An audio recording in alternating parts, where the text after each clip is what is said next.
How to write communication plans. Next slide. Welcome, everyone. My name is Hillary Conant. I am the Senior Auditor and Program Consultant at the Developmental Disability Services Division here at the great state of Vermont. I'm going to be presenting this presentation with two colleagues, and they'll be introducing themselves at the time that they present. So we're really happy that you're here today to learn more about writing communication plans. The purpose of this training is to assist people who provide supports to individuals with developmental disabilities and to provide them the tools that they need to write effective communication plans. Communication plans are supplemental documents to a person's individual support agreement, also known as their person-centered plan. So let's start by reviewing the key objectives and takeaways from this presentation. By the end of this presentation, you will be able to explain the importance of communication plans for supporting a person's communication, describe the key components of a communication plan, and demonstrate how to include information on communication contexts, tools, and technology in communication plans. The Universal Declaration of Communication Rights. So this declaration highlights the importance of communication and how it impacts all aspects of a person's life. Communication is the most fundamental of all human capacities. The opportunity to communicate is a basic human right.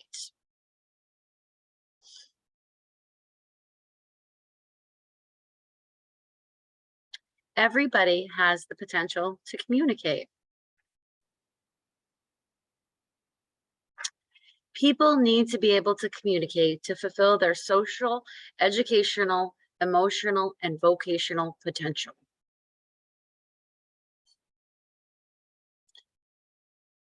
Access to communication is a basic right. All people can communicate with the right support, right opportunities, technology, and training. And a communication plan is one way that we can assure that individuals have access to communication as this basic right.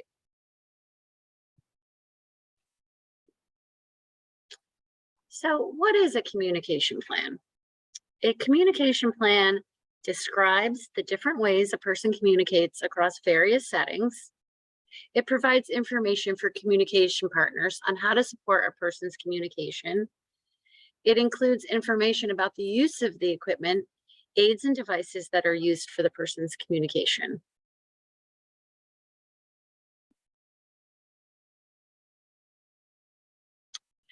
So a communication also ensures that familiar partners will have the skills and knowledge to support a person's communication,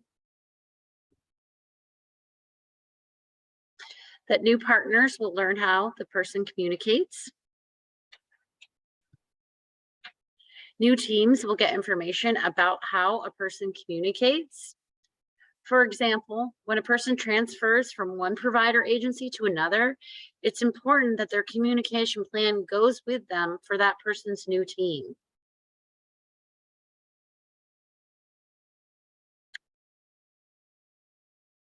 Information about the way a person communicates is available for crisis situations. When a person's in crisis, it's imperative that we know how that person communicates and ways we can engage in communication with them. Having communication plans available can help with this.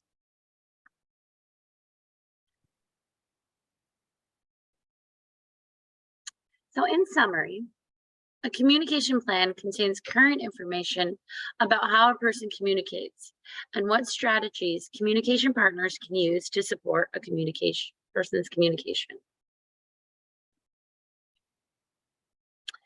A communication plan is a way to organize this information and will help ensure a person's access to communication.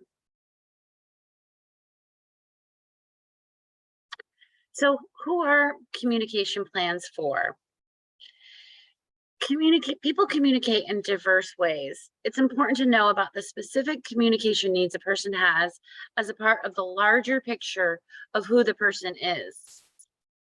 Communication plans can be used for people who communicate in a variety of ways. Here are some examples. For those who do not speak and who rely primarily on gestures, facial expressions, and body actions to communicate. For those who do not speak and use picture or word boards and/or electronic devices to communicate, or for people who might use sign language as their primary language and need an interpreter for interactions with people who do not sign. Communication plans are also for people who can speak, but in certain situations prefer to use a device to communicate. For people who can speak, but their speech is not clear enough to be heard or understood by others. And for people who have limited English and may need alternative forms of communication and translation services. So these are the key components of a communication plan. There's many different parts to this, and you can see it contains how the person communicates, the ISA goal that's related to communication, the individual's input. This is very important. You want to have the person, if at all possible, participate in their plan and give whatever information they have about how they communicate. The support strategies and the ways that are effectively help that person communicate. A communication dictionary, which we'll go into a little bit later. The information on technology. These are the manuals and procedures about the person's device. And of course, indication of approval and a timeline for reviews and updates.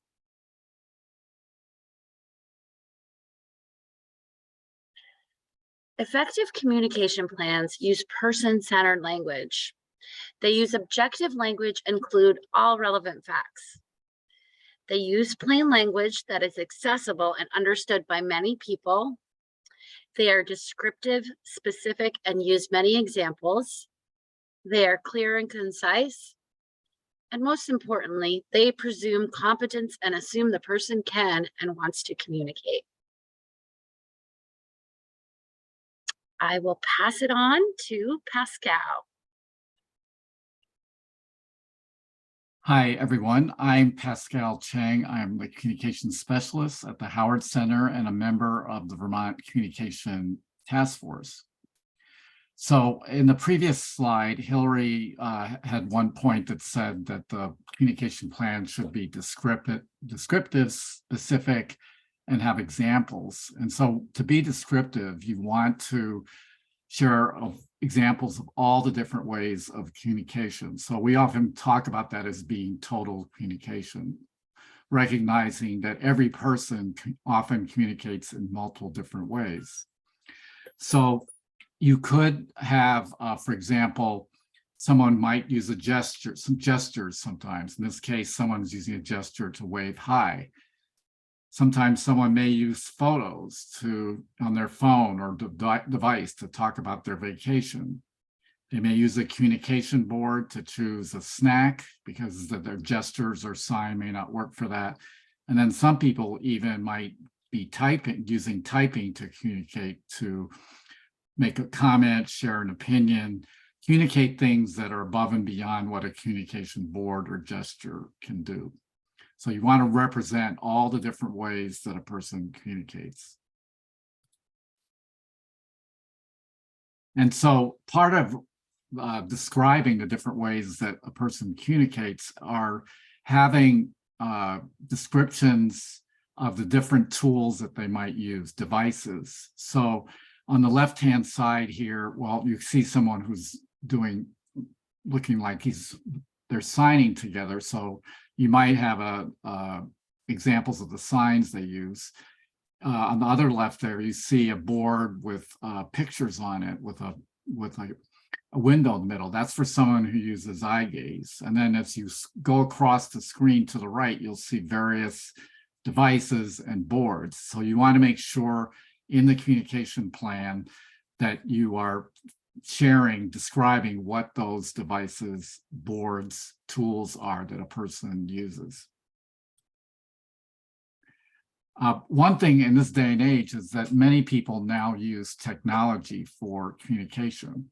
So it's particularly important that you have all the information about the person's technology recorded in the plan, or it can be an addendum to the plan.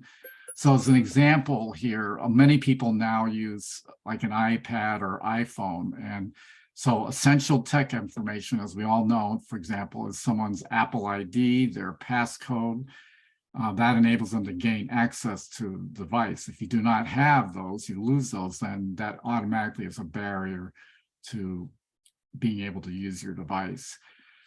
In the middle here, you have specific, so if someone is using a specific communication app, you want to have information about what template the person uses with that communication app. So for example, the template, what that refers to is the number of buttons or the number of squares on the screen. So you want to make sure that it's not 5 squares, but if it's 20, that's noted. Sometimes we can now use QSR codes to as links to videos or supplemental information. Many device companies now have websites with information about how their app or devices work. And then on the lower part of the screen here, some people who may be using a wheelchair or maybe using their device in a sitting position or in bed, for example, someone might be in the hospital setting, you want to make sure that there's information about how that device is mounted and positioned. So that way, again, the person has easy access to the device. And pictures can really help with that. So here's an example of a communication technology form where you can record the kind of device the person has, the apps, their method of using the device, which means pointing, are they using an eye gaze, et cetera, the vocabulary setup, noting programming changes, even things like the type of voice the person uses. And then oftentimes there's a member of a person's team who's responsible for maintaining, updating the device. Battery charging procedure, that is very important. Oftentimes people do not have a consistent procedure, and so the device is not charged on a regular basis, and then they go to use it and they're not able to use it because it hasn't been charged. So the person and their team need to work out some system for charging the battery of the device. And then other important identifying information and tech support information. So that'll be really helpful, particularly if someone is having members of their team change over. And so if you don't have this information recorded, it's going to be difficult for those people to help the person operate and maintain their device. So here's an example of when you're describing the physical setup that works best for a person. You can see you could actually use a picture like this. And this actually gives a really good idea of how the device is positioned, how the person, in this case, this person is using a head pointer. And then he's got you can see what kind of device he's using. You can see how it's positioned on his wheelchair. So the detailed description along with a photo of the person using the device will be very helpful and give a good idea to people who are supporting the person. Another aspect of describing how a person communicate is communication context. And what that means is you're looking at questions like, how does the person communicate in different contexts or settings? So in this case, it's going to make a difference if someone is at home or in the restaurant, in the community, or if they're out and about, going for a walk, for example, because their communication, how they communicate in those different settings can possibly be different. And so then what instructions are needed to support the person to be as independent as possible in all contexts and across all settings? So an example of that would be going back to the restaurant setting. is that many people often will use a device to give an order in their restaurant because they're not able to speak their order. But by being able to use their device to give their order, they're able to be much more independent and connect directly with people in the restaurant. They won't need someone to speak for them. So there needs to be instructions in the plan about how, if you are a communication partner for a person, how you help the person use their device to communicate in a community setting like a restaurant. Another a very helpful tool for describing a person's communication is a communication dictionary. And what a communication dictionary is, it's a document that describes all the different ways that a person communicates. Well, it kind of itemizes the different things that a person does to communicate. So for example, when Lucy says pink, it means she's asking for her drink. When Lucy says pink, we say you want your drink. Okay, it's in the fridge or whatever is appropriate in the moment. So Lucy may be someone that speaks, but if you just took the literal translation of what she says, you might misinterpret what she says. So in the dictionary, it would be noted when Lucy says pink, it means drink. And then the third part of this is that how you respond. And so in this case, the response is you want your drink. Okay, it's in the fridge. So we're actually now going to go to what the communication dictionary form looks like. So here you can see at the top what the person does. So if you are putting together a person's dictionary, you are going to observe the person throughout their day communicating in different ways. And every time they do something to communicate, you're going to note that in the left-hand column. You're going to note what it means and then what others should do. The benefit of this is that the person's going to have more and more people respond consistently to them because they know what when Sally says pink, that she wants something to drink, and they'll know how to respond. This is also very helpful for new people who don't know a person. So if I don't know, this is my first day of supporting Sally, if I've had a chance to look at the dictionary, I will already know that when she says pink, she means drink. I won't be trying to figure that out after the fact. Here's some other examples. John says the words for an adventure movie, what it means. He wants to talk with you about a movie he is interested in, but his speech is not clear enough to understand the name of the movie. In this case, what others should do is encourage John to type the name of the movie on his iPad and assist him in telling a message that tells you what he wants to say about the movie.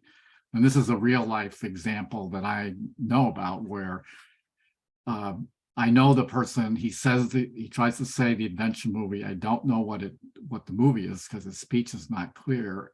And so then my response is to have him type the name of the movie. But if someone doesn't know John very well, they're not going to even know what he's trying to say unless they won't even know the topic unless he uses iPad to explain it. On the bottom, another example of where this person, Linda, moves herself in her wheelchair to the front door of her house. What this means is that she would like to go for a walk around her neighborhood. So what you do is you check to see when it will be possible to go with her and let her know when she will be able to go. So in this case, Linda does an action to communicate that she would like to go for a walk in her neighborhood. So that's how you put together a dictionary. And oftentimes you have several different people who know a person well collaborate to put together this dictionary. Then it becomes an attachment to the communication plan. So I'm going to turn it over now to Ashley, who's going to give us all some practice with how to describe a person's communication. Hello all, thanks again for being here today. So happy to be presenting with my colleagues this important information, and we appreciate you listening. If you have opportunity to grab a piece of paper and a pen or a writing device, we're going to take the time for a brief interactive exercise to give you some practice with the language around writing a communication plan. I also forgot to introduce myself. I apologize. I am Ashley Kuchar, and I am a speech language pathologist. I work in independent practice in the community, working with folks who need to use augmentative or alternative communication. And I am also a member of the Communication Task Force. So again, that gave you a moment to grab a piece of paper and a pen for this activity. We are going to watch a video of someone using a communication device and being supported by their communication support person. In this case, they're a family member.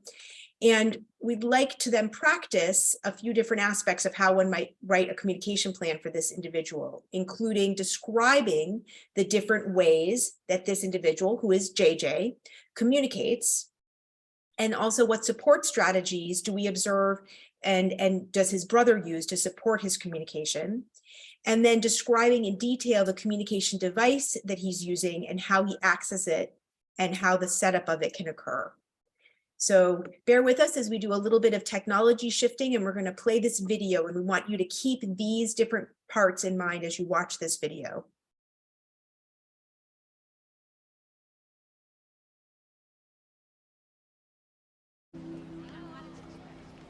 I had them, but that jerk took them.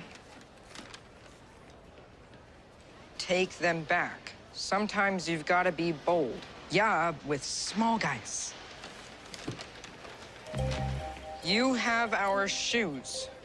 I paid for these. We'll pay, or do we have a PR problem here? I don't think we have a PR problem here. Give him the shoes, or I'll kick your ass. What did you say? He said it. He's the sayer. He won't hit a guy in a wheelchair, or his brother. That last part was me. That's the kind of stuff I say. Nice stuff. Calm stuff. I'm not hitting anyone, okay, kid? I got my shoes. I'm leaving. Hey! Have you met my dog?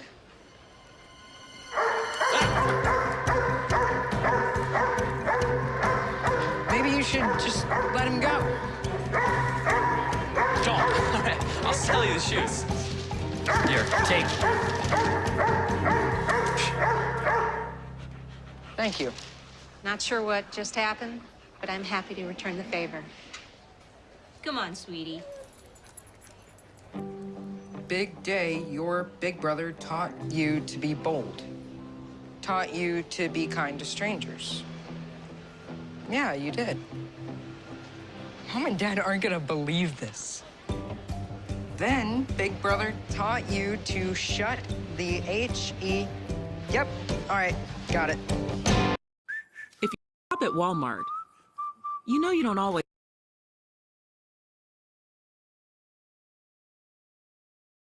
Great. So what we'd like you to do is take just a moment or two to jot down some descriptions of the different ways that you observed JJ communicating in that video. Then we're going to go through it together. So take a moment.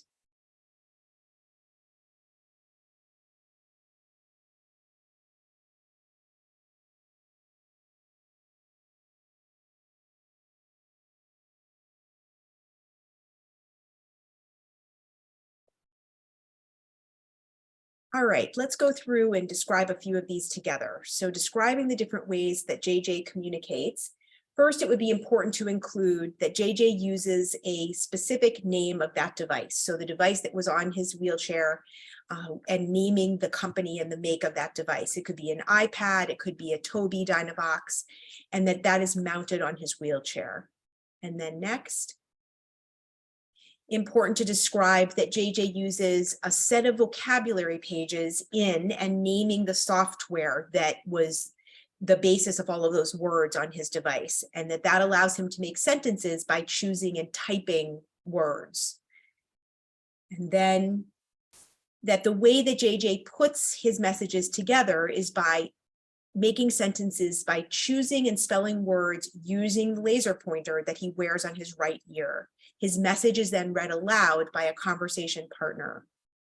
And finally, JJ also uses eye contact and facial expressions to express agreement and disagreement and feelings. And before we switch slides, just to say that describing the different ways that JJ communicates, it would also be important to include here that this is very specific to a community context in this video that we watched, but we would also want to include if there were any differences here when JJ communicates at home with his family. So the different contexts that Pascal was talking about, as well as very important to include in terms of the ways that people communicate, what happens for a backup system if the device is somehow unavailable. So if the device is either broken or it's uncharged, and that's not what JJ doesn't have access to that, does he use, for example, a printed out page of those words with the same laser pointer?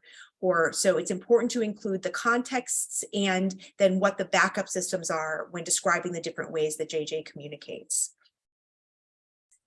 So going on to the next descriptions, I'd like you to this time take another moment to think about the specific support strategies you observed his brother to use in this communication exchange. So take a moment and just write down a couple of words or thoughts about support strategies employed by his brother.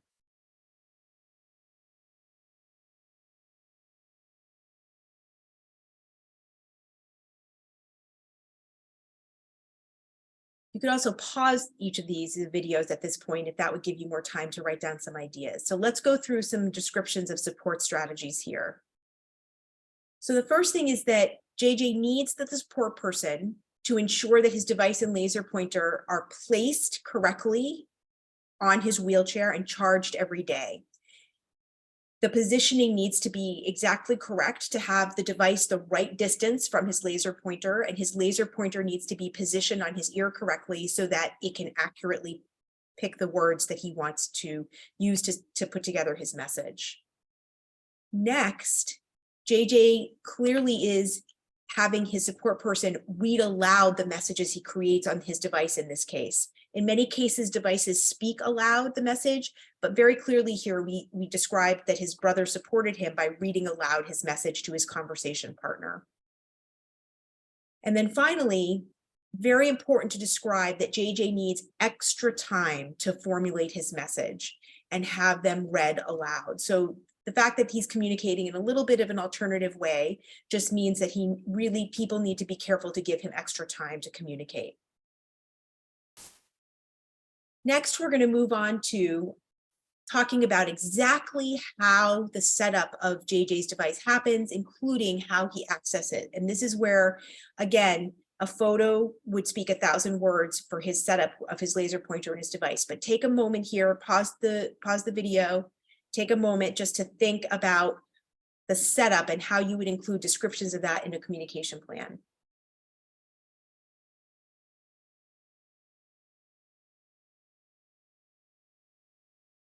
Okay, so first, you're going to absolutely include photographs of how this device is mounted and positioned on JJ's wheelchair, including, like I mentioned before, the distances and the measurements between JJ's head and the laser pointer and the device. Next, those photographs can demonstrate how the device fits on the wheelchair and is positioned either left to right for JJ to accurately access it. You're going to include photographs of how to position the laser pointer on his ear to make sure that it's pointing and in the right direction and secure. And then next, you're going to consider using the example of the technology form that Pascal demonstrated that would include the following information: the name of the device, as well as passwords, and then contact information for the tech support for that device in case anything went wrong. You're going to include the name of the mount. This is the next bullet point here, the name of the mount and the contact information for the company that supplies the mount. Sometimes that's the same as the device company and sometimes it's different. The next point on this list is the name of the laser pointer, right? So these are all different aspects of his technology and we need contact information and tech support information for all of those things. And then finally in this bullet list is including access information for users manuals for all of those components of his technology. So are they online user manuals or are they printed copies that are located somewhere with his plan that would allow easy access to any member of his team if something needed to be fixed. And then the final thing on this list here is that even though he's using a device, he uses alternative ways of communicating too, including facial expressions and gestures. And so having a communication dictionary to clearly explain how JJ communicates with different facial expressions and other things would be really important. So thank you for participating in that interactive exercise, and hope that that was a useful training for you today. If you had further questions, please access additional resources and information on the Vermont Communication Task Force webpage. The address is listed here, or reach out to each of us with individual questions about communication plans or technology forms if you have them. Thanks so much for joining us today, and take care.